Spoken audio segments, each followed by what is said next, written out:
have you some various bags, tissues of any kind, and towels of any kind.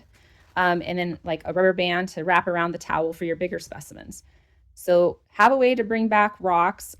If you don't just do the boxes and things like this, you can also do like tackle boxes, or I like to use egg cartons.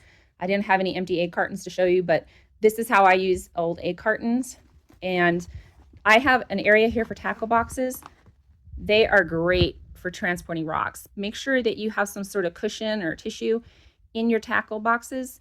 If you're like me, you get really excited and you don't want to stop, and you might not take time to care for yourself. So pre-pack at least 1 or 2 snacks and some water for yourself. Now, you've done your research, but you don't know, you might end up finding something there that you didn't expect to buy. So I like to kind of be ready for anything. So I bring my own scale, and I have a scale here. So I bring that. That's good for opals and those kinds of things. And then get yourself a little something you can do the scratch test on so you can see what kind of streak they have. A UV light is excellent, especially if you're trying to get fluorescent rocks. Plus, some fluorescent indicators can also indicate that you're getting the kind of mineral you think you are. Some sort of magnifying materials like loupes and things are great to have. Vinegar and other acids are great to have. This is what I use for hardness. I don't use this, but well, I do at home, but not on the show.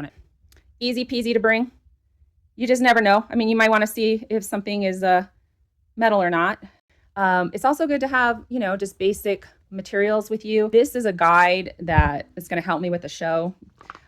You don't have to buy a guide, but I do recommend that you pre-plan like where you're going to go and what routes you're going to take. So that's why I have this, and I do recommend it, but definitely some sort of research about what vendors are going to be there, which ones you want to make sure you visit while you're there.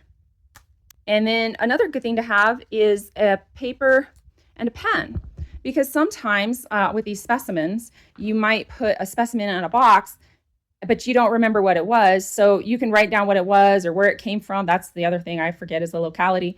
So you can write that down on your notes and then put that notes, stick them onto the box or in the box, whatever, so that you remember information about that specimen. Well, I hope rummaging through all of my stuff preparing for the rock show was helpful for you.